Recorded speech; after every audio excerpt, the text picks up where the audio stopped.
Well, after an 8-year hiatus here in North America, the Ford Ranger is back to reclaim its glory in the mid-size pickup market. Now again, guys, in this episode, we plan on giving this lightning blue metallic XLT a thorough once-over. We'll even strap it down to our dyno jet to see what that 2.3 EcoBoost is all about. And last but not least, we'll take this thing for a spin to determine if this little guy was worth the wait.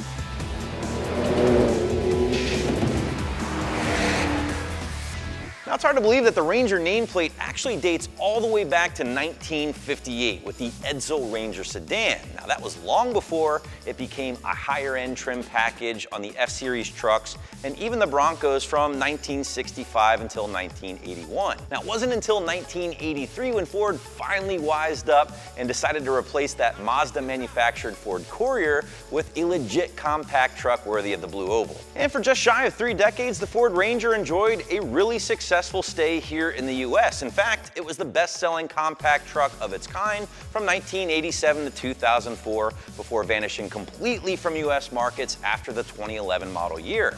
Now, even though it was gone here in the States for the last 8 years, it was still kicking butt overseas as a T6 platform when Ford decided to bring this thing back finally to compete with the likes of the Chevy Colorado and also that Toyota Tacoma. But that brings us to the 2019 model year that we're breaking down here today. Now, just like the big brother F150, Ford decided to offer the Ranger in 3 different trim levels: XL, XLT, and Lariat, 2 different cab options, Super Crew and Super Cab, in addition to 2 bed length options, 5 and 6 feet in length. Now, no matter what truck you decide to go with, they will all come with the very same 2.3-liter turbocharged 4-cylinder under the hood, roughly the same engine found in the EcoBoost Mustang along with the Focus RS. Now, just like the F-150, Ford has defined each trim level on the Ranger here with a unique grille. Case in point, the base XL gets kind of a plain Jane all-black option, whereas our XLT here kicks in this magnetic trim ring with the Sport, in addition to a chrome trim ring on chrome package trucks.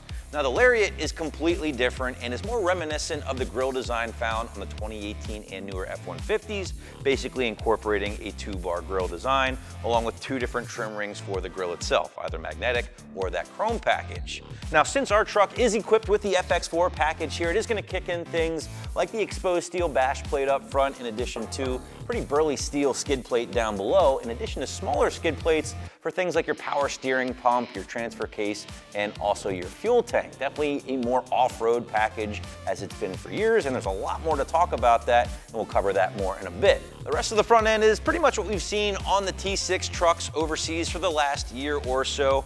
Minor changes to the headlights and the fog lights on the US model trucks, but overall not a huge departure. Speaking of headlights, your base model and XLT get the standard halogen housing, and if you spend a little bit more dough, which I do recommend, you get a very sharp projector and LED lighting. But enough about the front end here, guys. Let's talk about the side of the truck and what's going on there. Now, not a lot changes on the side of the truck from trim to trim, with a few key exceptions. First and foremost, your badging on the front fender here, and you're also getting the contrasting fender flare, if you will, on our Sport XLT and Lariat. Now, non-Sport XLT and Lariats do get more of a color match flare in this portion right here. Now, your mirror skull caps are going to be all black for both XL and XLT trucks. XLTs do kick in the power folding mirrors, which is a very nice touch. And last but not least, the Lariat trucks do get a color match cap. Chrome trucks obviously get a chrome option there.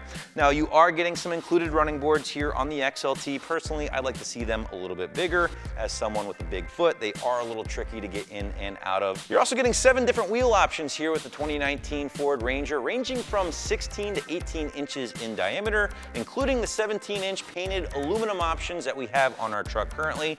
I really dig them. I think they give off more of that Gen 2 Raptor vibe, and they are going to be wrapped in the same hand-cooked Dynapro all-terrain tires found on our 2018 F-150 FX4. Moving to the rear of the truck, and I have to say, guys, Ford has been absolutely crushing the tailgate game here as of late. Design is very good, brand consistency is there thanks to the stamped lettering in the bottom, much like the big brother F-150.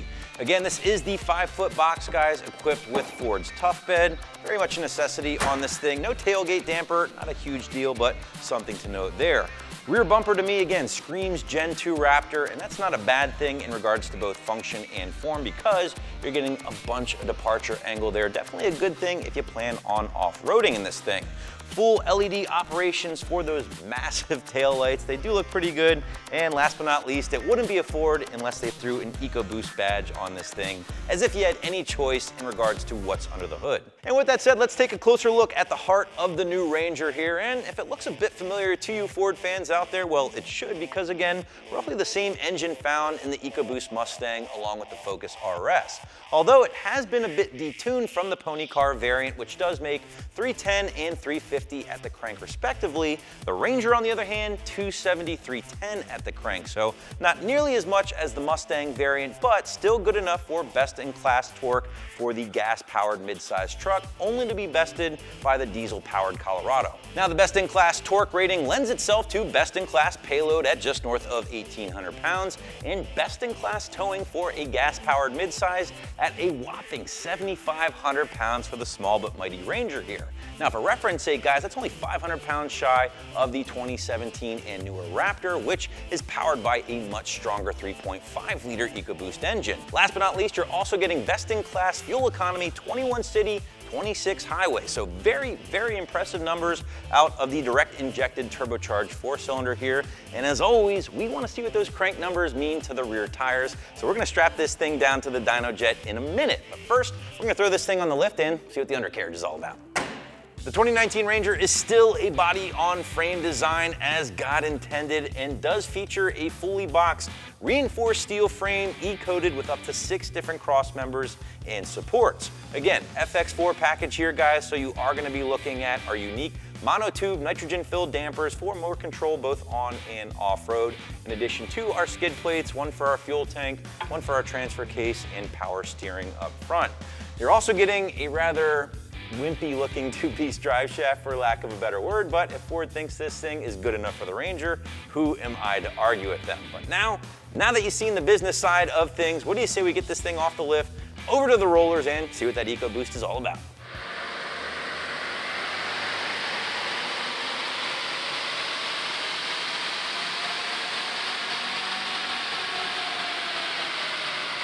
All right, guys, so we just wrapped up the second of our 2 runs here with the 2019 Ranger. We did 2 runs for consistency's sake, but also because we wanted to test out a theory. Now, these things, again, do have the 10-speed transmission. 7th gear is the 1-to-1 ratio, which is ideally the gear you'd like to dyno stuff in, gives you the most accurate results. Well, because these things have a factory speed limiter built in, 7th gear just simply isn't going to happen. So we did our first run in 5th, got us a nice clean pull all the way to redline. We did our second pull in 6th just to see if those numbers would change any, and they actually did, even though we did hit a speed limiter. So let's break them down. Again, 270, 310 at the crank, which means we got 236 horsepower on both passes, interestingly enough. And our first pass in 5th gear torque readings were 254, which is a bit low, but the second pass or second run in 6th gear was 281, which is a little bit more on par with what we wanted to see here with those advertised crank numbers. So case in point, guys, this thing's pretty much online with what Ford rates it at. Again, 270 horsepower, 310. Factor in the drivetrain loss with that 10-speed and all that good stuff, and you're looking at roughly 15% loss overall from those crank ratings. In a nutshell, guys, this thing's performing essentially as advertised from Ford when you factor in your drivetrain loss, things like that. So it's kind of fun to see where this thing stands. But now, we have to hop in, see how this little guy drives on the street, so let's go.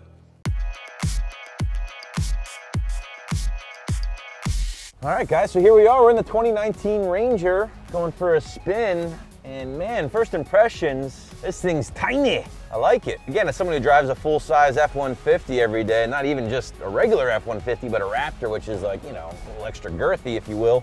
This is kind of a breath of fresh air. Very nimble, easy to maneuver around the shop. And owners who might live in the city where you're parallel parking all the time, I can guarantee you will appreciate the size of this thing. It's nice. Now, at the same time, it's still hasn't lost its truck roots, right, or its characteristics. It drives like a truck. Another big thing I like right away here with the Ranger is the fact that it's big guy friendly. Despite the dimensions being smaller on the exterior, inside, you have so much room in here, and the Super Crew, mind you, again, I would not hesitate to throw my daughter's car seat back there. A lot of room. Super Cab, on the other hand, being a smaller truck, the interior space becomes a little bit more laughable. I guess I should say that back seat space becomes a little bit more laughable.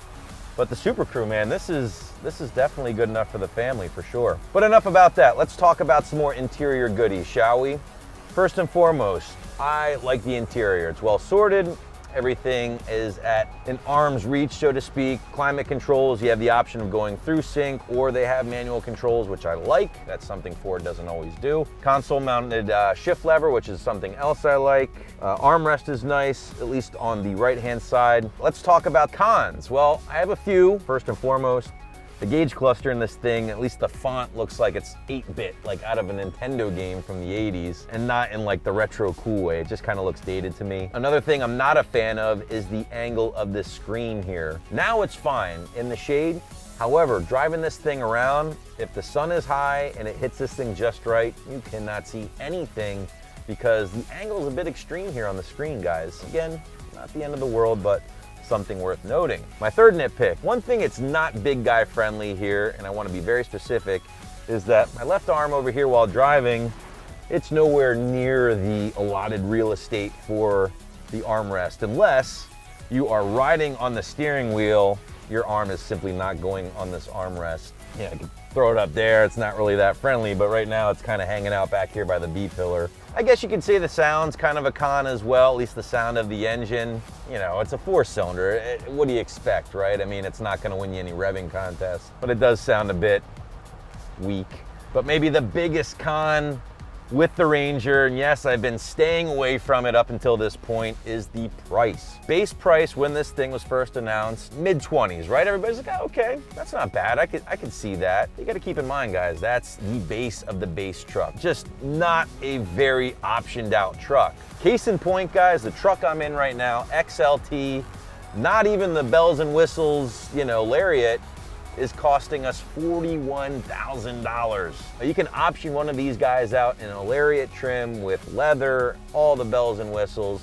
It'll get you up to near $46,000 for a small little truck with the 4 cylinders. We can complain about it all day long, but the reality is they're not getting any cheaper, and that is definitely the case here with the Ranger. But pros and cons aside, guys, let's talk about the rest of the features here, at least in the XLT. The biggie, no doubt, is the Co-Pilot 360 hardware and software that Ford's putting standard in the XLT and the Lariat, even as an option in the XL model. And it's just a great thing to have from a safety perspective. You're getting your blind spot awareness stuff, even with the trailer in tow.